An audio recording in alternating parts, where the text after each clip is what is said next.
இன்றைய தினம் தமிழ்நாடு முழுவதும் கண்டன ஆர்ப்பாட்டம் என்பது நடைபெற்றுக் கொண்டிருக்கிறது. அரசியல் சாசனத்திற்கு உட்பட்டும் ஜனநாயக பூர்வமாகவும் செயல்படக்கூடிய இடதுசாரி கட்சிகளுடைய செயல்பாட்டை முடக்கக்கூடிய வகையிலேயும் இடதுசாரி மாணவர் இளைஞர் அமைப்புகளில் செயல்படக்கூடிய போராடக்கூடிய மாணவர்களுடைய போராட்டத்தை ஒடுக்கக்கூடிய வகையிலேயும் தமிழ்நாடு அரசாங்கத்தினுடைய தலைமைச் செயலாளருடைய உத்தரவின் அடிப்படையில் அனைத்து பள்ளி கல்லூரிகளுக்கும் அரசு அதிகாரிகள் சுற்றறிக்கையை அனுப்பியிருப்பது என்பது வன்மையான கண்டனத்துக்குரியது. கடந்த ஜூலை மாதம் 28ஆம் தேதி தமிழ்நாடு அரசினுடைய தலைமைச் செயலாளர் தலைமையில் நடைபெற்ற சட்ட ஒழுங்கு சம்பந்தமான கூட்டத்தில் இத்தகைய உத்தரவு என்பது பிறப்பிக்கப்பட்டிருக்கிறது.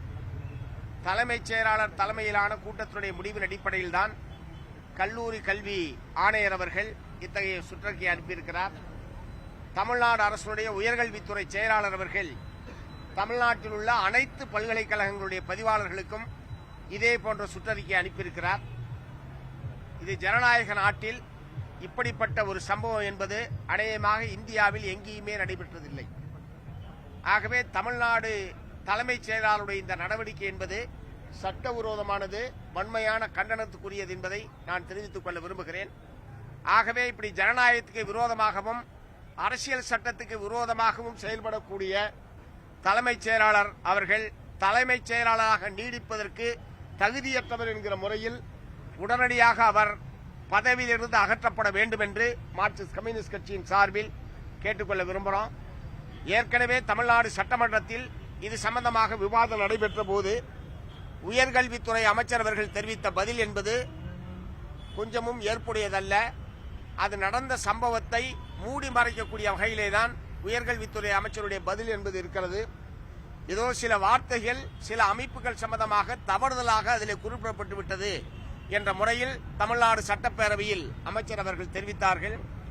உண்மையிலே தவறுதலாகத்தான் குறிக்கப்பட்டது என்று சொன்னால் அந்த தவறுக்கு யார் காரணமோ அந்த அதிகாரிகள் மீது நடவடிக்கை எடுக்க வேண்டும். ஆனால் அப்படிப்பட்ட எந்த உறுதிமொழியையும் தமிழ்நாடு சட்டப்பேரவையில் உயர்கல்வித்துறை அமைச்சர் தெரிவிக்கவில்லை. இரண்டாவது, திண்டுக்கல் மாவட்டம் குஜிலியம்பாறை வட்டாட்சியர் அந்த வட்டத்துக்கு உட்பட்ட இந்திய மார்க்சிஸ்ட் கம்யூனிஸ்ட் கட்சி இந்திய கம்யூனிஸ்ட் கட்சியினுடைய உறுப்பினர்கள் சம்பந்தமான விவரங்களை எல்லாம் 24 மணி நேரத்திற்குள் விவரங்களை சேகரித்து அனுப்ப வேண்டும் என்கிற மிக அவசரமான உத்தரவை பிறப்பித்திருக்கிறார். இப்ப 24 மணி நேரத்திலே எங்க விவரத்தெல்லாம் கேட்டு அவர் என்ன கிழிக்க போறாருன்னு நான் கேட்க விரும்புறேன். அவர் என்ன செய்ய போறாரு? வட்டாட்சியர் இது சம்பந்தமாக சட்டப்பேரவையில் விவாதம் நடந்த போது வருவாய்த்துறை அமைச்சர் அவர்கள் நாங்க அவரை ஒரு சர்வே எடுக்கிறதுக்காக அனுப்பிச்சோன்றாரு. ஆனா என்ன சர்வேன்னு சொல்ல. ஒருவேளை கம்யூனிஸ்டுகள் சம்பந்தமான சர்வே எடுப்பதற்காகத்தான் தமிழ்நாடு அரசின் சார்பில் அவர் சென்னையிலிருந்து குஜிலியம்பாறைக்கு அனுப்பப்பட்டாரா என்கிற கேள்வியை நான் எழுப்ப விரும்புகிறேன். ஆனால் மாவட்ட ஆட்சித்தலைவர் என்ன சொல்றாருன்னா அவர் ட்ரைனிங்காக வந்தாரு, ட்ரைனிங் முடிஞ்சது, அதனால நாங்க திரும்ப சென்னைக்கு அனுப்புறோம். என்ன ட்ரைனிங் கொடுத்தீங்க? சட்டத்துக்கு விரோதமா கம்யூனிஸ்டுகள் சம்பந்தமாக கணக்கெடுத்துக்கு தான் அங்கே ட்ரைனிங் கொடுக்கப்பட்டதா? அமைச்சர் சொல்றது உண்மையா, மாவட்ட ஆட்சித்தலைவர் சொல்றது உண்மையா என்பதை முதல்ல தமிழ்நாடு அரசாங்கம் தெளிவுபடுத்துங்க. சர்வே எடுப்பதற்காக தான் அனுப்பிச்சீங்களா? என்ன சர்வே எடுக்கிறதுக்கு அனுப்பிச்சீங்க? அவர் என்ன சர்வே எடுத்தார் என்பதை வெளிப்படையா சொல்றதுல அமைச்சருக்கு என்ன சங்கடம்? சட்டத்துக்கு விரோதமான சர்வே ஏதாவது எடுத்தீங்களா நீங்க? ஏன் அதை வெளிப்படையா சட்டமன்றத்தில் சொல்ல வேண்டியதானே? அதே மாதிரி மாவட்ட ஆட்சியர் சொல்றாரு இதுக்காக நடவடிக்கை எடுத்த மாதிரி அவர் சொல்லல.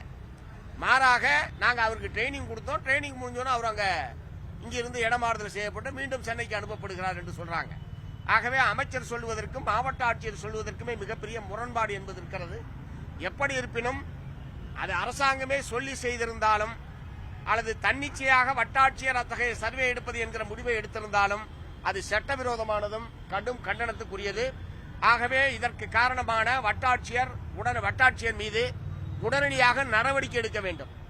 சென்னை குஜிலியம்பாறையிலிருந்து சென்னைக்கு அனுப்புறது, சென்னையிலிருந்து குஜிலியம்பாறைக்கு அனுப்புறதுலாம் நடவடிக்கை லிஸ்ட்ல எல்லாம் வராது. இந்த மாதிரியான நடவடிக்கைலாம் நாங்கள் நடவடிக்கையை ஏற்றுக்கிறது இல்லை. ஆகவே இந்த மாதிரியான இடமாறுதல் செய்யப்பட்டதே ஆகப்பெரிய நடவடிக்கை என்பது போன்ற ஒரு தோற்றத்தை ஏற்படுத்துவதற்கு அரசாங்க தரப்பில் முயற்சிப்பது என்பது கொஞ்சமும் ஏற்புடையதல்ல.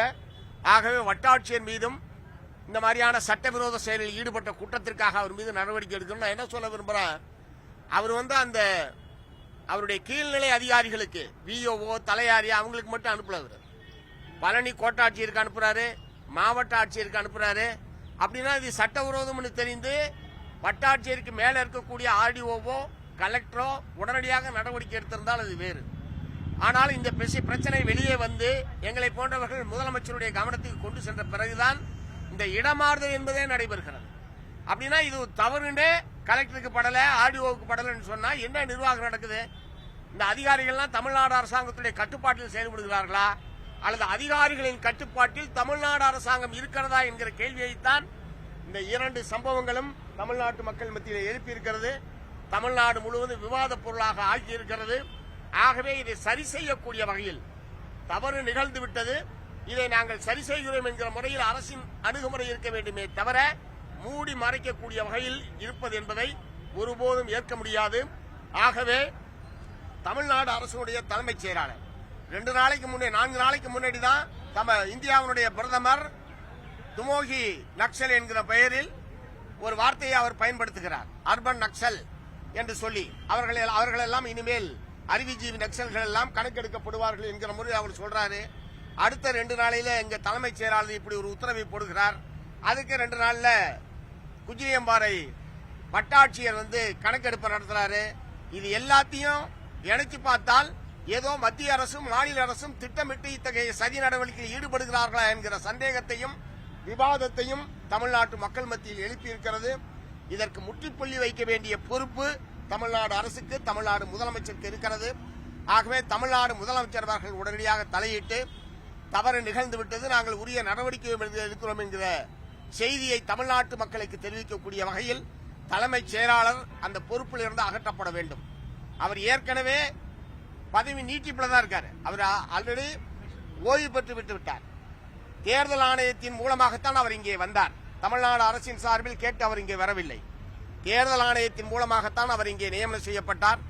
அவருடைய பதவிக்காலம் என்பது முடிந்துவிட்டது. இங்கே திறமை வாய்ந்த பல ஐஏஎஸ் அதிகாரிகள் தமிழ்நாட்டிலே இருக்கிறார்கள். அப்படிப்பட்ட ஒரு ஐஏஎஸ் அதிகாரிக்கு தலைமைச் செயலாளர் பொறுப்பை கொடுத்திருக்க முடியும். சிறந்த நிர்வாகத்தை அவர்கள் நடத்தி இருப்பார்கள்.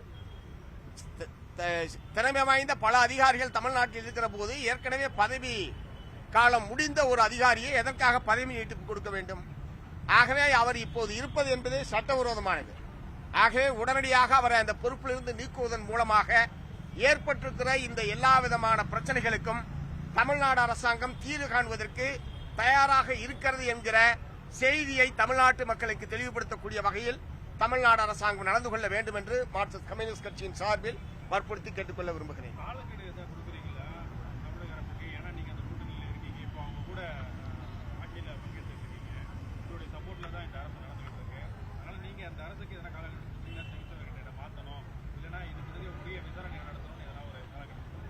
ஏற்கனவே எங்களுடைய அறிக்கைகள் மூலமா அதான தெளிவுபடுத்தியிருக்கோம்.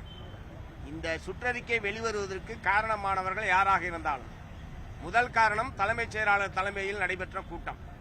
எல்லா சுற்றறிக்கைகளிலும் அந்த கூட்டத்தை குறிப்பிட்டு தான் சுற்றறிக்கையிலே குறிப்பிடுகிறார்கள். தலைமைச் செயலாளர் தலைமையில் நடைபெற்ற 28ஆம் தேதி கூட்டத்தில் எடுக்கப்பட்ட முடிவின் அடிப்படையில் இது கேட்கப்படுகிறது என்கிற முறையில் தான் சுற்றறிக்கையிலே குறிப்பிடப்பட்டிருக்கிறது. உயர்கல்வித்துறை செயலாளர் சுற்றறிக்கையாக இருந்தாலும் சரி, கல்லூரி கல்வி ஆணையருடைய சுற்றறிக்கையாக இருந்தாலும் சரி, அப்படித்தான் குறிப்பிடப்பட்டிருக்கிறது. ஆகவே அதற்கு யார் காரணமாக இருந்தாலும் தலைமைச் செயலாளர் முதற்கொண்டு யார் காரணமோ அவர்கள் மீது நடவடிக்கை எடுக்க வேண்டும் என்பதுதான் எங்களுடைய கோரிக்கை. மற்றபடி இந்த அரசுக்கான ஆதரவு என்பது ஆட்சி அமைப்பதற்கு நாங்கள் ஆதரவு கொடுத்திருக்கிறோம் என்பது எல்லாத்துக்கும் வெளிப்படையாக தெரிஞ்ச விஷயம். அது எங்களுடைய அரசியல் ரீதியாக நாங்கள் எடுத்திருக்கிற முடிவு. இந்த ஆட்சி அமைவதற்கு ஆதரவு கொடுத்த கட்சியின் மீது இப்படித்தான் தலைமைச் செயலாளர் நடந்து கொள்வார்கள் என்று சொன்னால் அவர் என்ன நோக்கத்தோடு இங்கே தலைமைச் செயலாளராக இருக்கிறார் என்கிற இயல்பான சந்தேகம் என்பது எழுகிறது. ஆக இப்படிப்பட்ட நபர் தலைமைச் செயலாளராக நீடிப்பது என்பது தமிழ்நாட்டிலே ஒரு நிர்வாகம் சுமூகமாக நடைபெறுவதற்கு உதவியாக இருக்கார். ஆகவே அவர் இங்கிருந்து அந்த பொறுப்பில் இருந்து நீக்கப்பட வேண்டும்.